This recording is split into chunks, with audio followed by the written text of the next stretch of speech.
Now, the high school football picks of the week. It's going to be a big Friday night of high school football, and it starts in the Summit Athletic Conference with the Bishop Dwenger Saints visiting the Northrop Bruins. It's a short road trip for the Saints, who try to stay on top of the SAC A division. Northrop, meanwhile, has a chance to claim a top spot, coming in with a 2-1 conference mark. Northrop, it's about the offense, with David Callison slinging it and multiple receivers catching it. For Bishop Dwenger, it is about the big D. That's defense for Dwenger. Saints have really been tough defensively. They have only allowed touchdowns to the team that didn't even play in the state of Indiana. I think Northrop's offense is going to meet its match in this Bishop Dwenger defense, and I'm going to give the Saints a 35-13 win. He's a first-rate, grade A, number one nut. Hey, Bishop Luer struggled out of the gates, and that could be understood because they've got such a young football team. Sophomores at quarterback, running back, even at the wide receiver positions. But the great thing about sophomores is they eventually become juniors, or at least experienced sophomores.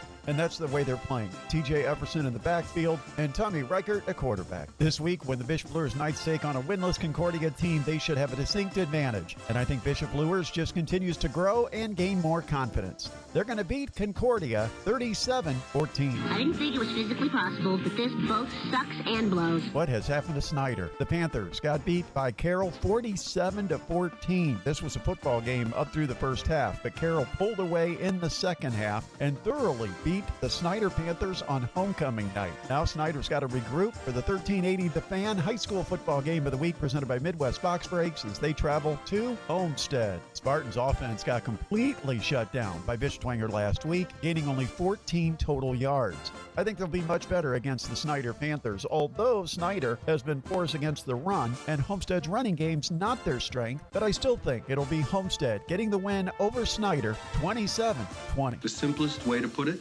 I have problems. How about the Southside Archers with a 46-0 win over the Wayne Generals last week, which kept Wayne without a win on the season. Now Southside takes the road trip out to Carroll, fresh off that big win against Snyder. This is just going to be too much. Gabe Freisinger zinging it around to Jaden Van Pelt. Can he catch another 4 touchdown passes? He might, because Carroll's going to win big over Southside 52-7. Do you know how crazy that sounds? It's been a really tough year so far for the Wayne Generals, scoring just 24 points through their first 5 games. I don't think things get a lot better against Northside, although they will get a touchdown. Northside will beat Wayne at Northside 41-6.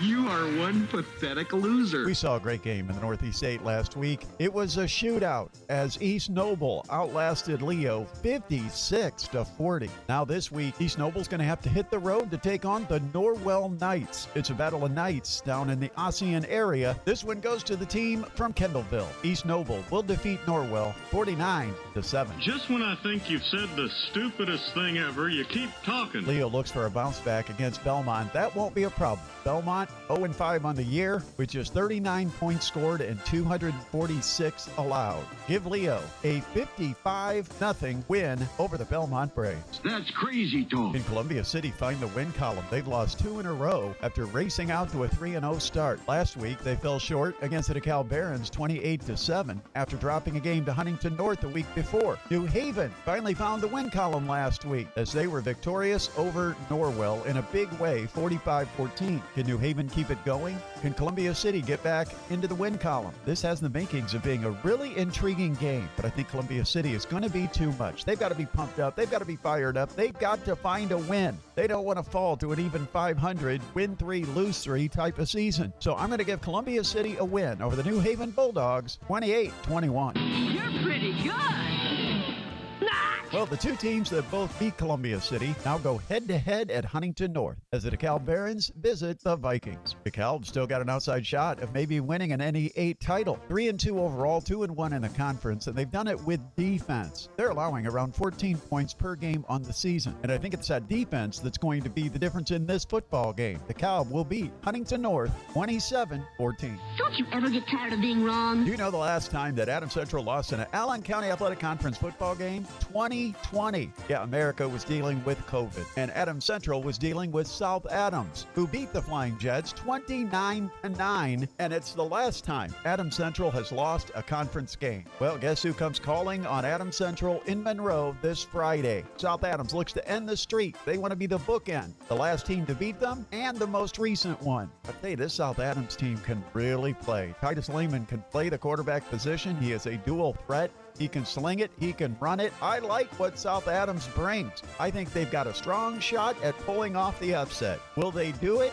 Yes, by upset special of the week, South Adams gets the win. They end the streak. Starfires 34, Adams Central 28. Well, Lottie frickin' God! Other games in the ACAC includes Jay County taking a trip to Woodland. Two teams that are both winless in conference play at 0-3 and both 1-4 on the season. I'll give the Warriors a 20-18 win over Jay County. Look at this idiot. One ball and no brains. Southern Wells has been the surprise team in the Allen County Athletic Conference, a team that had really hit rock bottom. In fact, suspended the program at one point. Now they're back, and they're one of 3 unbeaten, sitting at the top of Allen County Athletic Conference, and one of those other teams happens to be the Bluffton Tigers. Southern Wells visits Bluffton this Friday. Bluffton coming off a 40-0 win over Jay County, while Southern Wells got a pretty impressive win over Woodland, 34-21. I think this comes down to who has the better defense, and right now I think Bluffton might have the advantage. With the game being played in Bluffton, I'll give the Tigers the win. Bluffton 35, Southern Wells 20. That boy ain't right.